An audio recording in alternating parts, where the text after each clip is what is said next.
চলো আজ আমি আবার তোমাদের জন্য আর একটা ভিডিও নিয়ে চলে এসেছি।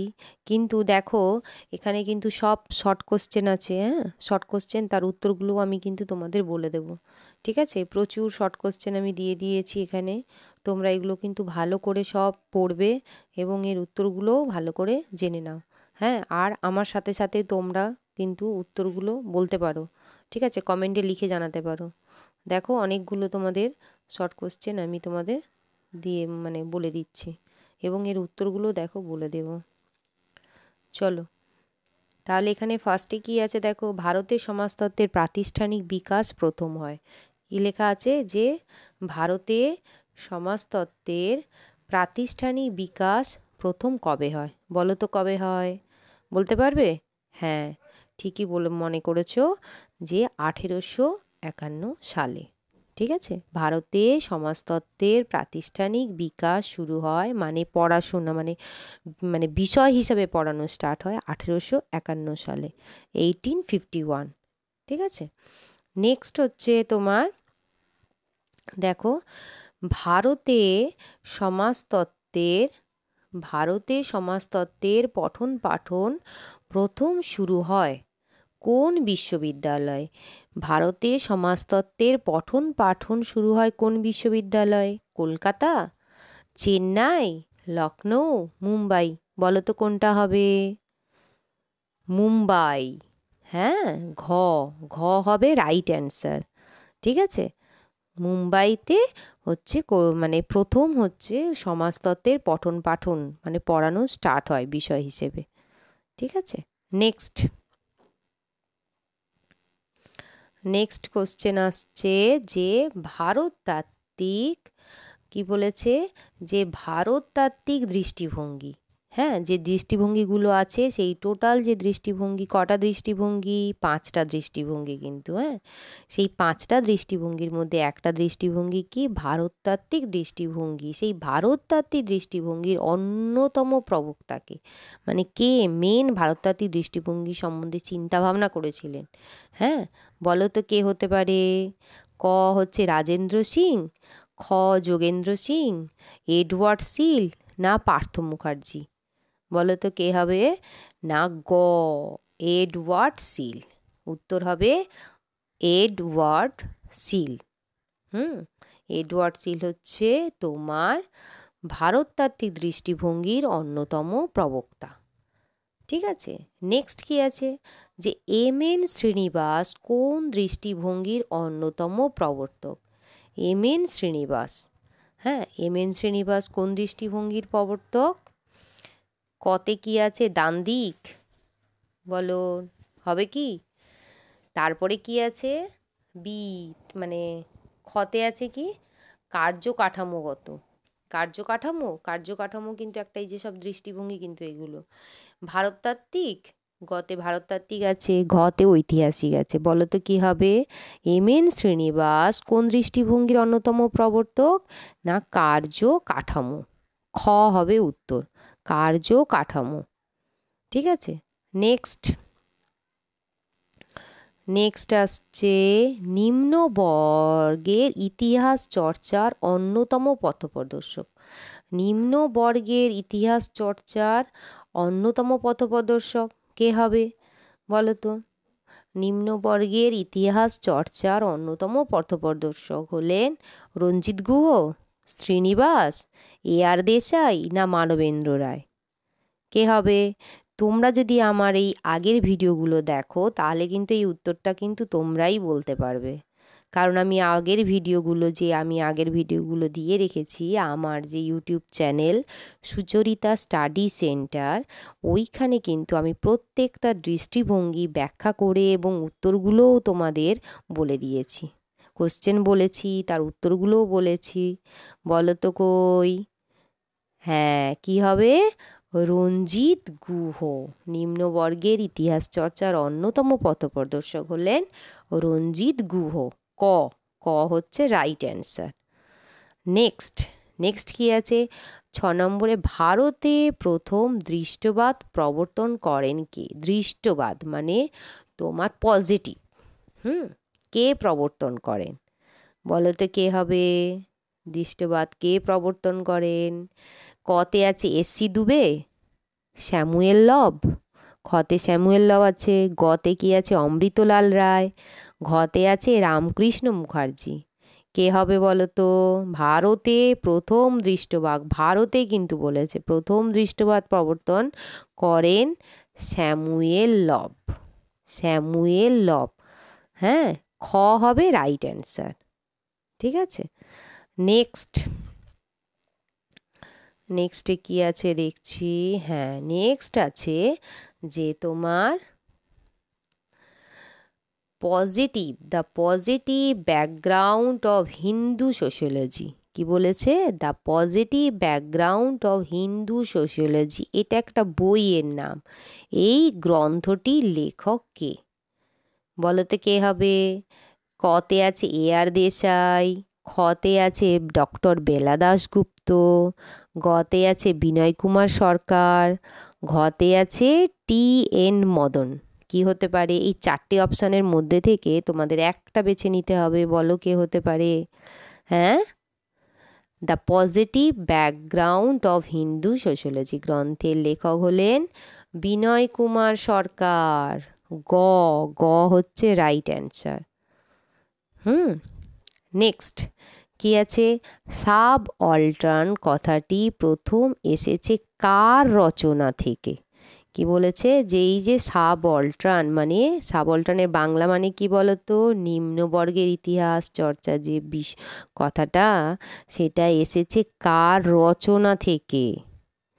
হ্যাঁ, কার রচনা থেকে বলো তো? না, ক নাম্বার রঞ্জিত গুহ, খ অ্যান্তোনিও গ্রামসি, গ এসসি দুবে, ঘ এম এন শ্রীনিবাস। বলো তো কে? নিম্নবর্গের ইতিহাসের যে ব্যাখ্যাটা, সেই আমরা আগের যে কোশ্চেনটা পড়লাম, সেখানে কি ছিল তোমার? এই যে নিম্নবর্গের ইতিহাস চর্চার অন্যতম পথপ্রদর্শক, যে এটা চর্চা করতে হবে, যে সমস্ত সমাজে অবহেলিত পীড়িত যে সমস্ত মানুষজন আছে, তাদের সম্বন্ধে চর্চা আমাদের করতে হবে, জানতে হবে, সেটার পথপ্রদর্শক কে ছিল? ক, আমি রঞ্জিত গুহ, মানে কটা ছিল এখানে রাইট অ্যান্সার। কিন্তু নেক্সট তোমাদের কি বলেছে? এই যে কোশ্চেনটা দিয়েছে, এইরকম ঘুরিয়ে ফিরিয়ে প্রচুর শর্ট কোশ্চেন আসে। সেটা বলেছে সাব অল্টার্ন কথাটি প্রথম এসেছে কার রচনা থেকে? কার রচনা থেকে এসেছে? না, উত্তর হবে অ্যান্তোনিও গ্রামসি। খ, খ হচ্ছে রাইট অ্যান্সার। এগুলো কিন্তু আসে তোমাদের পরীক্ষাতে। হ্যাঁ, তোমরা কিন্তু এগুলো সব কিন্তু জেনে যাবে, ভালো করে পড়ে যাবে। সাব অল্টার্ন কথাটি প্রথম এসেছে কার রচনা থেকে? অ্যান্তোনিও গ্রামসি থেকে। ঠিক আছে, নেক্সট কি আছে দেখি। হ্যাঁ, নেক্সট আছে যে কত সালে বঙ্গীয় সমাজ বিজ্ঞান সভা প্রতিষ্ঠিত হয়? কত সালে বঙ্গীয় সমাজ বিজ্ঞান সভা প্রতিষ্ঠিত হয়? একটা যে সভা, সেই প্রতিষ্ঠা হয়েছিল বাংলায়, সেই বঙ্গীয় সমাজবিজ্ঞান সভা কত সালে প্রতিষ্ঠা হয়েছিল? বলতে পারবে? এটা কিন্তু জানো তো 2017 সালে এসেছিল এই কোশ্চেনটা। এর উত্তর কি হবে? 1876। দেখো কত গায়ে গায়ে সব হচ্ছে দেওয়া আছে, 1876, 1877, 1868, 1867। বলো তো কি হবে? 1867। খ হবে রাইট অ্যান্সার, মানে ঘ, ঘ, ঘ, সরি, ঘ হবে রাইট উত্তর। হ্যাঁ, যে বঙ্গীয় সমাজবিজ্ঞান সভা প্রতিষ্ঠিত হয় 1867 সালে। ঠিক আছে, নেক্সট কি আছে? কত সালে, 10 নম্বরে কি বলেছে? কত সালে কলকাতায় এশিয়াটিক সোসাইটি প্রতিষ্ঠিত হয়? তাহলে এই সালগুলো কিন্তু মনে রাখতে হবে তোমাদের। কত সালে এশিয়াটিক সোসাইটি প্রতিষ্ঠিত হয়? এই এশিয়াটিক সোসাইটি কিন্তু আবার 2017 সালে কিন্তু পরীক্ষাতে আমাদের এসেছিল। হ্যাঁ, এশিয়াটিক সোসাইটি প্রতিষ্ঠিত হয় কত সালে বলো তো? এশিয়াটিক সোসাইটি প্রতিষ্ঠিত হয় 1780। আমাকে লিখে জানাও, তোমরা কমেন্ট করো। 1780, না 1748, না 1784, না 1782? বলো তো কি হতে পারে? 1784 হবে, মানে গ হবে রাইট উত্তর। ঠিক আছে, এশিয়াটিক সোসাইটি প্রতিষ্ঠিত হয় 1784 সালে। তাহলে তোমরা কিন্তু এগুলো লিখে নিতে পারো এবং উত্তরগুলোও কিন্তু তোমরা লিখে নিতে পারো, তাহলে তোমাদের কিন্তু সুবিধা হবে। নেক্সট কি আছে বলো তো? নেক্সট দেখি কি কোশ্চেন আছে নেক্সট। আচ্ছা, 11 নম্বরে কি আছে? কত সালে 11 নম্বরে আছে যে কত সালে কলকাতায় বেথুন সোসাইটি প্রতিষ্ঠিত হয়?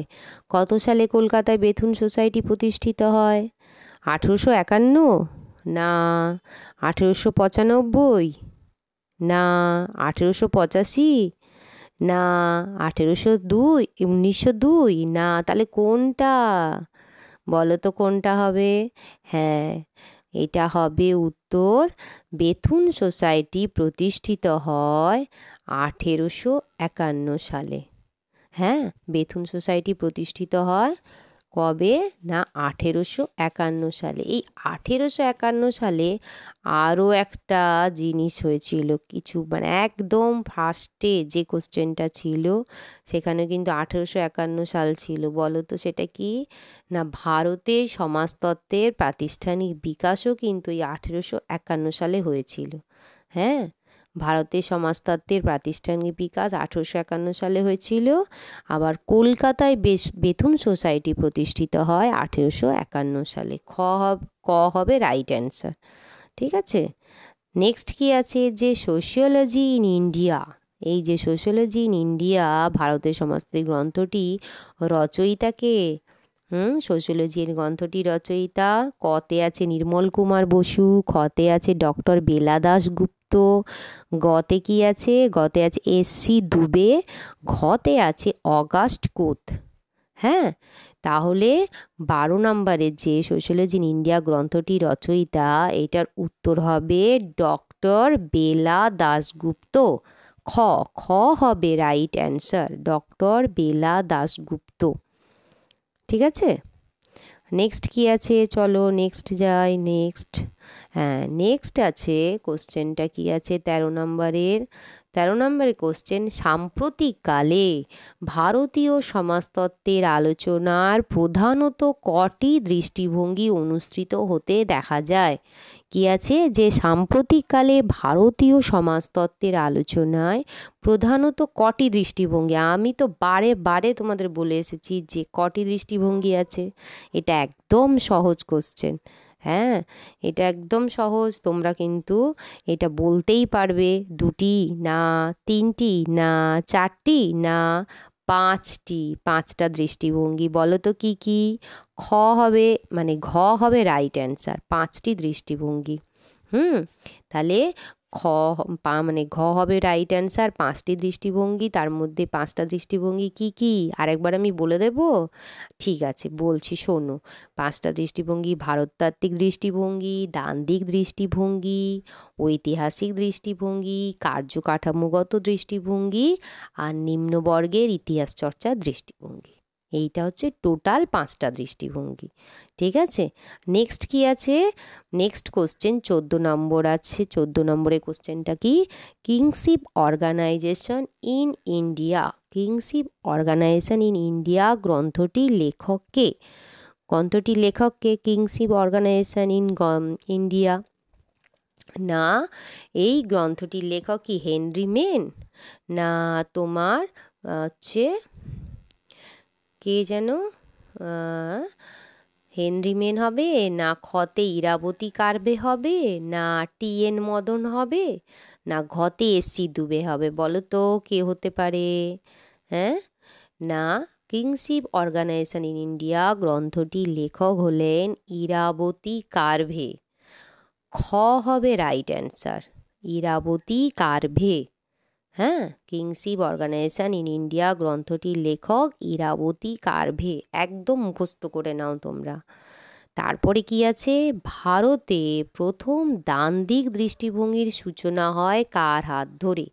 ঠিক আছে, ডান দিক যে দৃষ্টিভঙ্গি, সেই যে দ্বন্দ্ব, শ্রেণীতে দ্বন্দ্ব, উৎপাদন বন্টনের মধ্যে দ্বন্দ্ব, সেগুলো নিয়েই তো আমাদের ডান দিক দৃষ্টিভঙ্গি, দ্বন্দ্ব।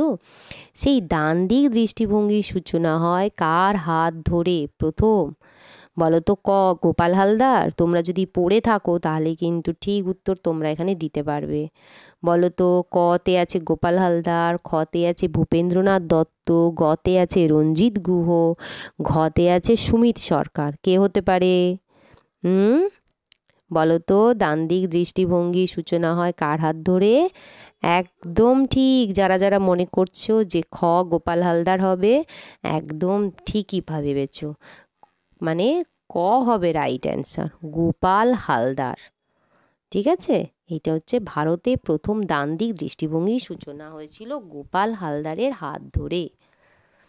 ঠিক আছে, তো তোমাদের এই টোটাল আমি কটা কোশ্চেন বললাম? টোটাল আমি 15টা কোশ্চেনের উত্তর কিন্তু বলে দিলাম। হ্যাঁ, শর্ট কোশ্চেনের উত্তরগুলো বলে দিলাম। এরপরে আমি আরও বলে দেবো, আরও তোমার কোশ্চেনের উত্তর, মানে কোশ্চেন প্লাস উত্তর বলে দেব। তোমরা আমার সাথে থাকো এবং আমার ভিডিওগুলো তোমরা দেখতে থাকো, এবং আমার ভিডিওগুলো তোমাদের কেমন লাগছে সেগুলোও আমাকে কমেন্ট করে জানিও। ঠিক আছে, আর আমার চ্যানেলটা সাবস্ক্রাইব করে দিও, তাহলে আমি যে সমস্ত ভিডিওগুলো দেব তোমাদের, সেগুলো তোমাদের কাছে চলে যাবে নোটিফিকেশান হয়ে। তাহলে তোমরা দেখে নিতে পারবে। তোমাদের তাহলে সুবিধা হবে পড়তে। ঠিক আছে, তো তোমরা আমার সাথে থাকো এবং আমার চ্যানেলটা সাবস্ক্রাইব করে দিও। ঠিক আছে, পরে আবার তোমাদের জন্য আমি নেক্সট ভিডিও নিয়ে আবার চলে আসব। হ্যাঁ, তো তাহলে আমি এখন রাখছি। পরের আবার ভিডিওর জন্য আবার একটু অপেক্ষা করো, আমি আবার তোমাদের জন্য ভিডিও নিয়ে চলে আসব। আরও কোশ্চেন অ্যান্সার নিয়ে চলে শুধু কোশ্চেন নয়, তার উত্তরগুলোও আমি তোমাদের বলে দেবো সব। এবং আমার ভিডিওগুলো সবগুলো দেখতে থাকো, তাহলে দেখবে তোমাদের আর অসুবিধা হবে না। শর্ট কোশ্চেন উত্তরগুলো তোমরাই আমাকে কমেন্টে লিখে জানাতে পারবে। ঠিক আছে, এবং তোমরাও আমার সাথে বুঝতে পারবে যে তোমরা কত পাচ্ছ, হ্যাঁ, এর উত্তরগুলো। ঠিক আছে, চলো, টাটা।